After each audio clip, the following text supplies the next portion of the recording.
Hi guys, magandang araw po. So ngayon pong araw, naisipan ko pong magluto ng merienda, kaya nga po ako'y naghahanap na ng niyog. Ito nga po at ako'y nakakita na. Meron po akong nakita dun sa kabila, kaya ito'y aking kinuha na. Samahan niyo po akong dalhin ito sa aming bahay. Ayan nga po at ako'y nakarating na sa aming bahay. Agad nga po akong nagtungo sa aming tapasan ng niyog. Tinapasan ko na nga po ang aming niyog at nag-fast forward na nga po tayo. Ito na nga po at matatapos ko ng tapasan ang dalawang niyog. Ito nga at medyo hirap na hirap pa ako. Ito nga at tapos na akong magtapas ng niyog, kaya dadaling ko na ito para kudkurin. Akin na ngang sisimulan ang pagkukudkod ng niyog. Isa nga po ito sa pinakang challenge para makakuha ng gata ng niyog.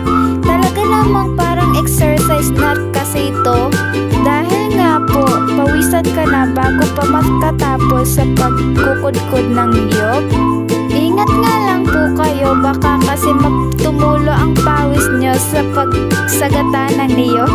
Baka nga po magiging maalat ang inyong gata. Charot!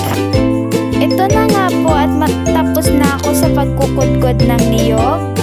Ito nga po ang ating gagamitin: saging, asukal, harina at itong ating gata. Inumpisahan ko na nga pong ilagay ang asukal sa ating kawali. Hintayin lang po natin itong matunaw. Pagkatapos pong matunaw ay ilagay na po natin ang gata ng niyog. Pagkatapos nga pong ilagay ang gata ng niyog, ilagay na rin po natin ang saging. Pagkatapos nga po nito ay atin na itong takluban at intaying maluto ang saging.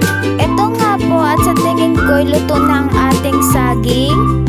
Hahaluin lang po natin siya ng maigi para po lasap ang sarap.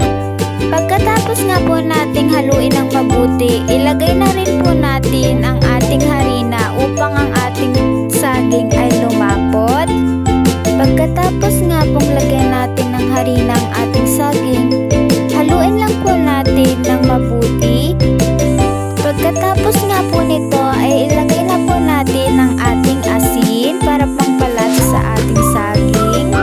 At pagkatapos nga po nito ay ito na nga po ang ating finished product. Pagkatapos nga po nito ay ilalagay na natin at ready to serve na po ang ating saging.